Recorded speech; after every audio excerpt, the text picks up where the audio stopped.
Bismillahirrahmanirrahim. Assalamualaikum warahmatullahi wabarakatuh. InsyaAllah pada petang ini kita ni akan mempelajari pelajaran fikih bahagian salah darjah 4. Perkara-perkara yang membatalkan sembahyang ada 10 perkara. 1. Berkata-kata dengan sengaja walaupun sedikit. 2. Perbuatan yang banyak dan berturut-turut sama ada terlupa atau dengan sengaja. 3.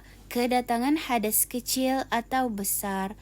4. Terkena najis yang tidak dimaafkan pada pakaian, badan atau tempat. 5. Terbuka aurat dengan sengaja. 6. Berubah niat seperti niat berhenti sembahyang atau membatalkan sembahyang. 7. Membelakangkan kiblat atau berpaling dada daripada kiblat. 8. Makan atau minum walaupun sedikit. 9. Gelak atau ketawa. 10. Murtad. Jadi perkara pertama yang membatalkan sembahyang ialah berkata dengan sengaja walaupun sedikit.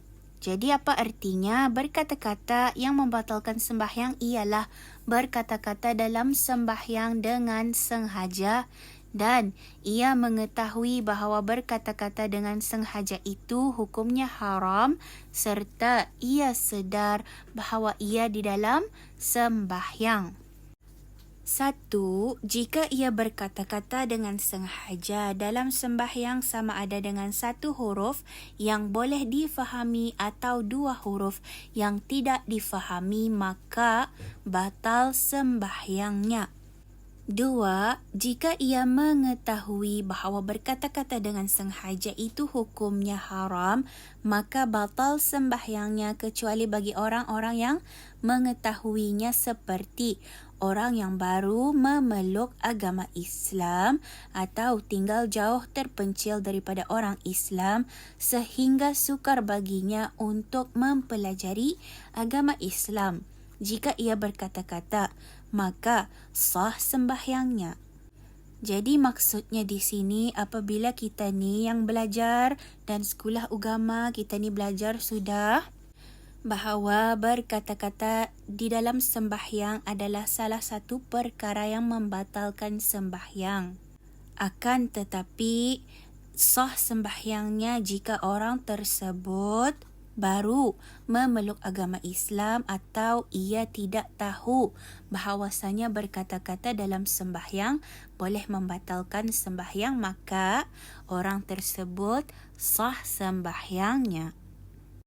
3. Jika ia sedar bahawa ia berkata dengan sengaja sebelum selesai sembahyang, maka batal sembahyangnya.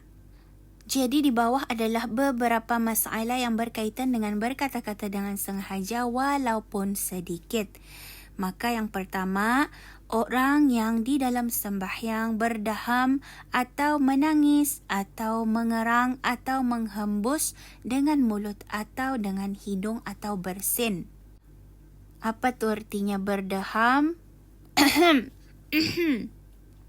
Atau menangis, kita ni tahu menangis macam mana. Atau mengerang artinya yang macam kesakitan, ia berteriak kesakitan. Atau menghembus dengan mulut. Tahu kamu kan macam mana menghembus dengan mulut? Atau dengan hidung, menghembus dengan hidung. Atau bersin, bersin semua kita ni tahu.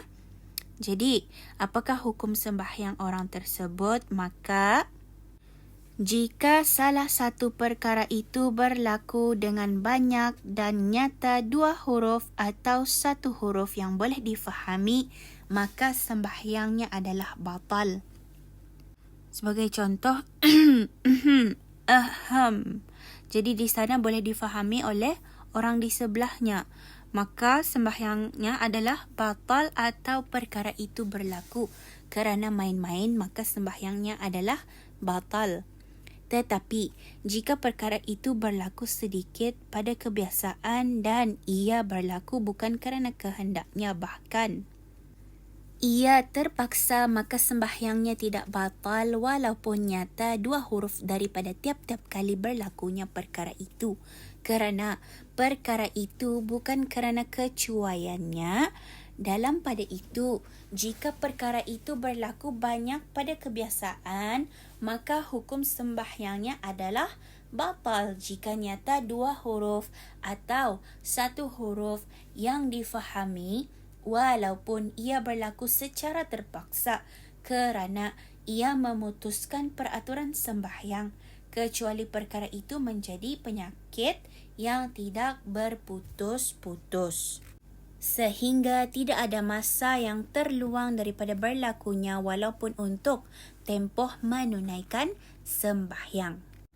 Permasalahan kedua pula, orang yang di dalam sembahyang berkata-kata dengan tidak sengaja seperti terlancar lidahnya atau ia tidak mengetahui akan haram hukumnya atau ia tidak sedar yang ia masih sembahyang.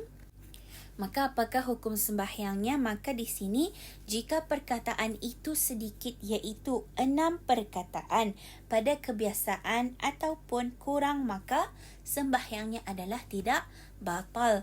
Tetapi jika perkataannya itu banyak iaitu lebih daripada 6 perkataan pada kebiasaannya, maka sembahyangnya adalah batal. Jadi, insya-Allah itulah sahaja pelajaran kita ni pada petang ini. Diharap murid-murid dapat memahami dan mengambil manfaat daripada pengajaran yang telah cikgu sampaikan. Sekian, Assalamualaikum warahmatullahi wabarakatuh.